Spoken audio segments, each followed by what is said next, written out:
এই ভিডিওতে আমি আপনাদেরকে দেখাচ্ছি আপনাদের ডিবিটি লিঙ্ক কীভাবে করবেন এবং সেটি অলরেডি আছে কিনা সেটা কীভাবে চেক করবেন। তো দেখতে থাকুন ভিডিওটি। প্রথমে এই যে দেখতে পাচ্ছেন যে এনপিসি এর যে ওয়েবসাইটটা আছে এই ওয়েবসাইটে আসতে হবে। npca.org.in।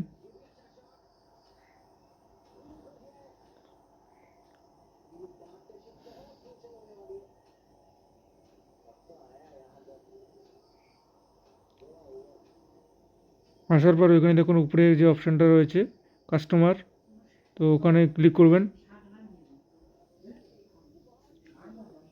ক্লিক করার পর দেখবেন নিচে দিকে একটা অপশান আছে ভারত আধার সিটিং এনেবল, যে অপশানটা আছে দেখতে পাচ্ছেন, এটাতে ক্লিক করতে হবে।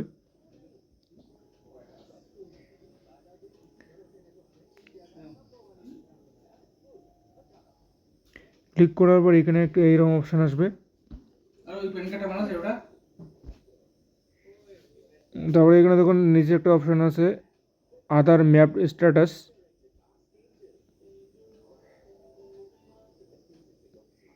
যদি আপনার আগে থেকে লিঙ্ক করা থাকে তো চেক করার জন্য এখানে ক্লিক করবেন আধার ম্যাপ স্ট্যাটাসে।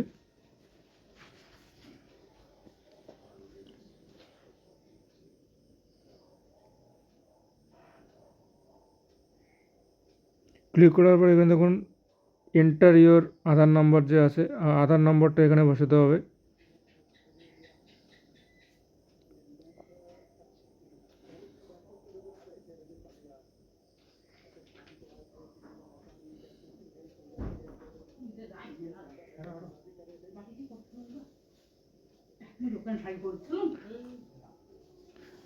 এখানে আধার নাম্বারটা বসানোর পর নিচে যে ক্যাপচাটা দেখতে পাচ্ছেন এই ক্যাপচাটাকে এখানে বসাতে হবে।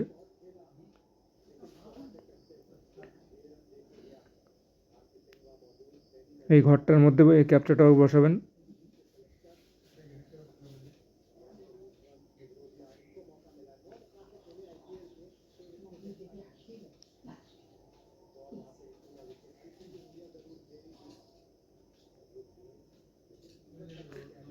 বসানোর পর এখানে নিচে দেখুন একটা চেক স্ট্যাটাস যে অপশানে একটা আছে, চেক স্ট্যাটাস যে ঘরটা আছে, চেক স্ট্যাটাস ঘরটার মধ্যে ক্লিক করতে হবে। যখন করবেন আপনার মোবাইল যেটা লিঙ্ক করা আছে ওই মোবাইল নম্বর আধারের সঙ্গে যেটা লিঙ্ক আছে সেখানে একটা ওটিপি যাবে, এই ওটিপিটা এখানে বসাতে হবে। ওটিপি বসানোর পর নিচে দেখবেন যে কনফার্ম বাটনটা আছে, এই কনফার্ম বাটনটায় ক্লিক করতে হবে।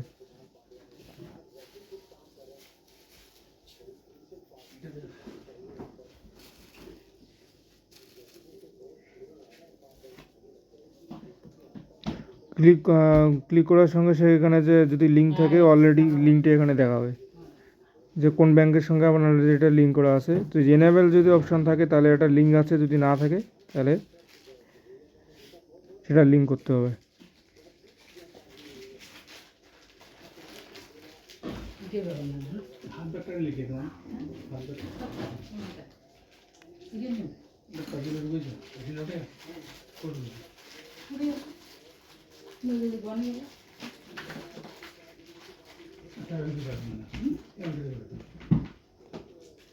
তারপর যদি লিঙ্ক না থাকে তাহলে উপরে যে দেখতে পাচ্ছেন আধার সেটিং, তো এই অপশানটায় ক্লিক করতে হবে।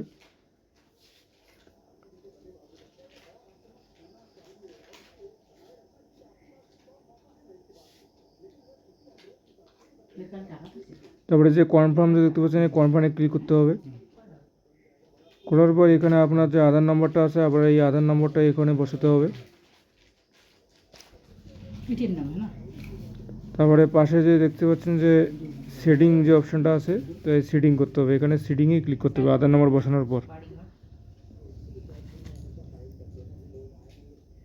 তো নিচে এখানে থেকে আপনার যে ব্যাঙ্কটা যেখানে লিঙ্ক করতে চান সেই ব্যাঙ্কটা এখান থেকে সিলেক্ট করতে হবে।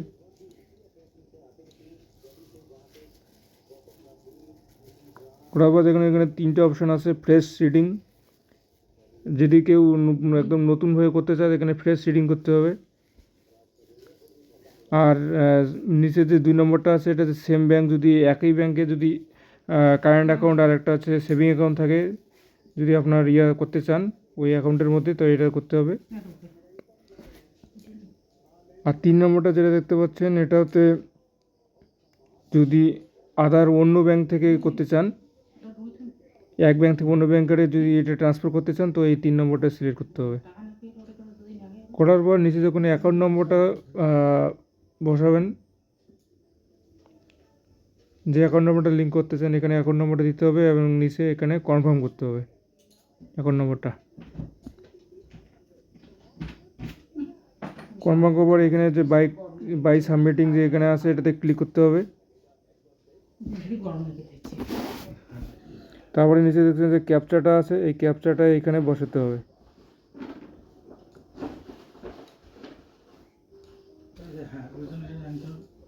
ক্যাপচাটা এখানে বসানোর পর নিচে যে আছে যে সাবমিট বাটনটা যে আছে এখানে সাবমিট বাটনটা ক্লিক করতে হবে।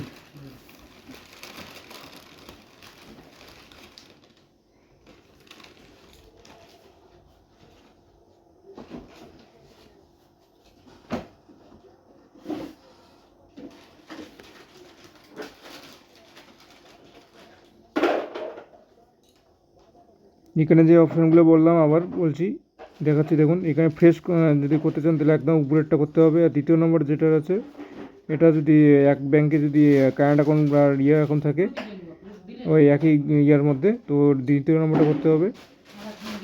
আর 3 নম্বরটা যেটা আছে এটা হচ্ছে এক ব্যাংক থেকে আদার ব্যাংকে করার জন্য।